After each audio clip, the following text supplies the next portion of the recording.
Good Saturday, February 22, 2020. I'm Sabah Fakuri. In today's Heart and Home podcast, we continue with more travel stories.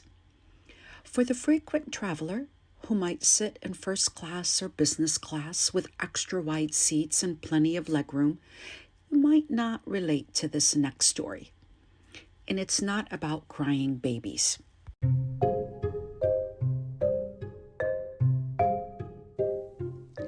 If you haven't heard about Anchor, it's the easiest way to make a podcast. Let me explain how I found out about this. It's free. It's on your app store. There's a creation tool that allows you to record and edit your podcast right now from your phone or computer. Anchor will distribute your podcast for you so it can be heard on Spotify, Apple Podcasts, and many more. You can make money from your podcast with no minimum listenership. It's everything you need to make a podcast in one place. Please, I urge you, don't waste another minute. I wasted 3 years. I attended all kinds of events to learn all the steps. I was so confused, and it was right here. Download the free Anchor app or go to anchor.fm to get started. Do it now. And now for our first story. It's about a woman who posted a video on Twitter earlier this month. She decided to capture the man behind her punching her reclined seat. It was reported by CNN and as far as the Daily Mail in the United Kingdom. But based on the comments, she's not getting that much love after claiming a flight attendant gave her a, quote, passenger disturbance notice after she asked for help. The woman is Wendy Williams, whose Twitter handle is @SteelersFanOG. The video was filmed on a flight from New Orleans to Charlotte after the man behind her, who happens to be sitting in the last row and in a seat that doesn't recline, asked her to move up her reclining seat so he could eat from his tray. So she did. However, she put back her seat after he finished eating, and that's when the unidentified man began punching her seat hard. So Wendy decided to put the power of the camera to use and began recording because he wouldn't stop. Her post on February 7 read, quote, and you can look this up on her account. It's still up. She has not deactivated it. After much consideration and exhausting every opportunity for #American Airlines to do the right thing, I've decided to share my assault from the passenger behind me and the further threats from an American airline flight attendant. She offered him a complimentary cocktail.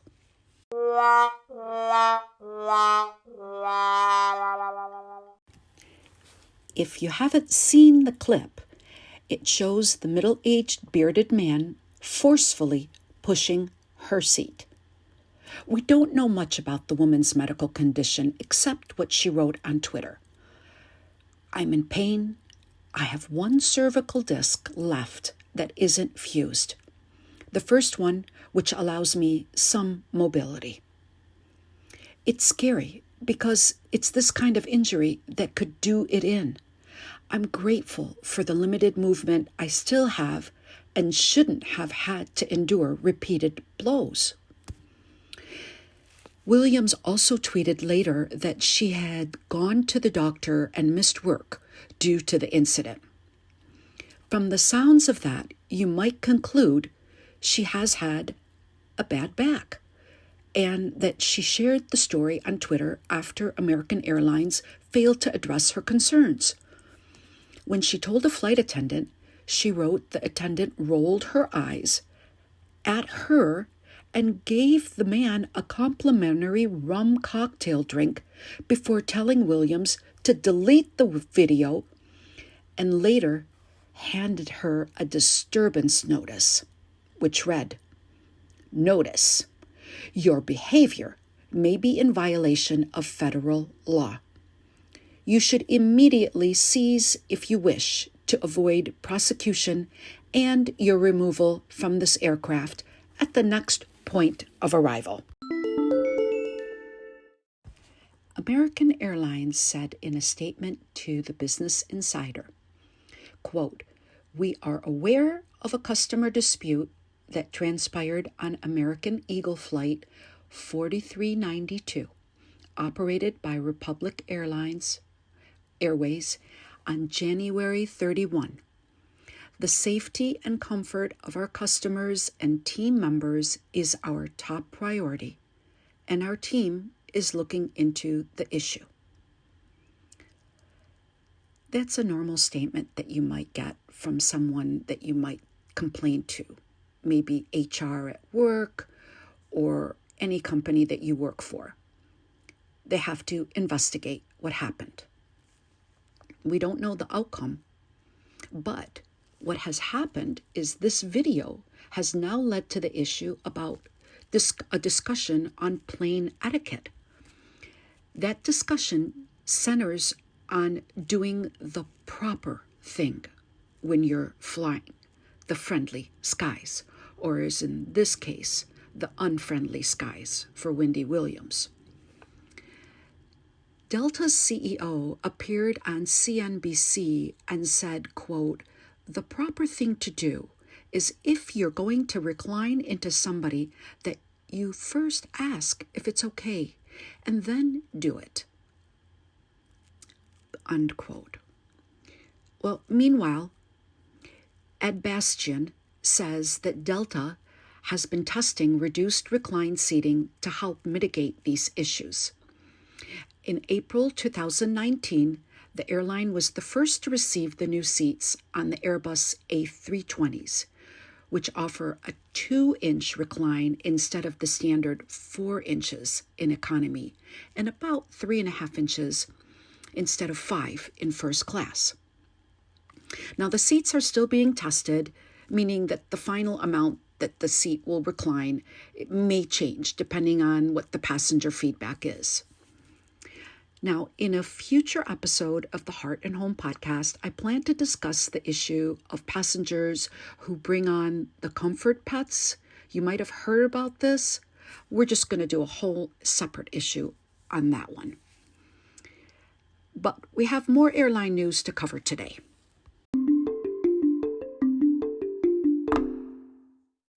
United Airlines on Friday increased its checked bag fees by $5, following a similar move in January by JetBlue Airways, as USA Today reports.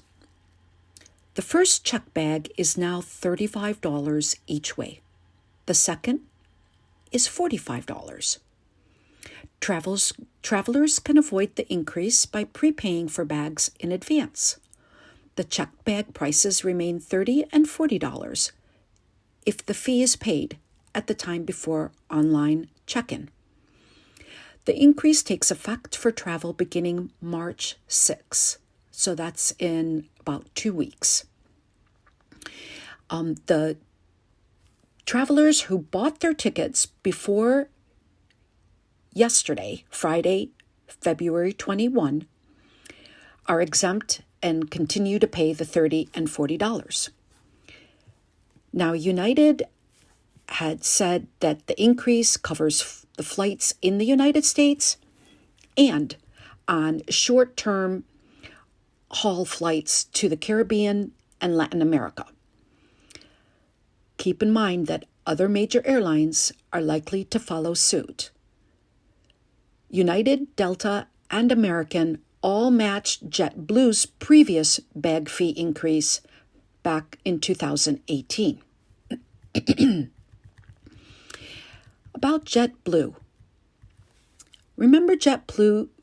It was one of the few remaining carriers to offer free checked bags before it began charging a fee about 5 years ago.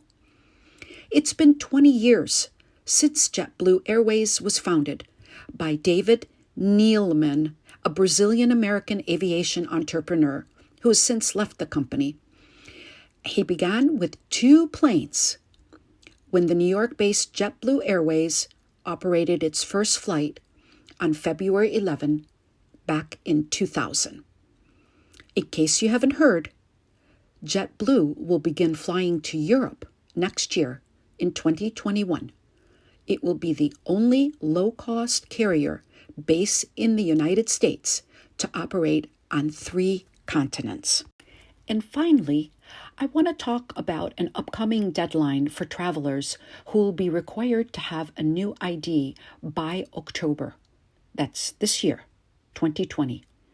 A new law, unless it's changed by the White House, is going to take effect on October 1 that requires airline passengers to present a new driver's license or ID card when checking into airport TSA security checkpoints. This includes domestic.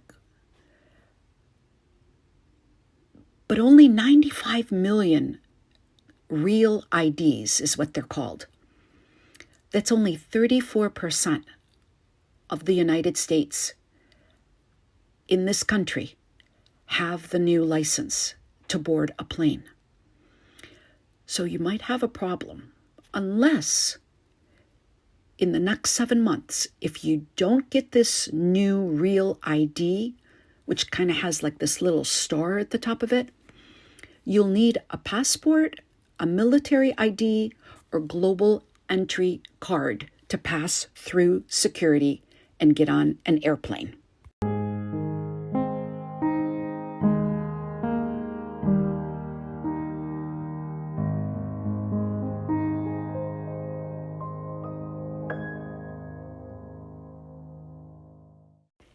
In tomorrow's Heart and Home podcast, I'll be talking about Steven Spielberg's 1985 film, The Color Purple, which is returning to theaters nationwide in celebration of its 35th anniversary and Black History Month. For one day only, tomorrow, Sunday, February 23, at 1 p.m. and 5 p.m. local time at more than 600 movie theaters across the United States, Fathom Events and Turner Classic Movies will screen The Color Purple for one day.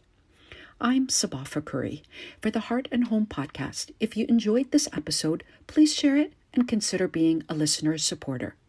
Have a great day, and thank you for listening.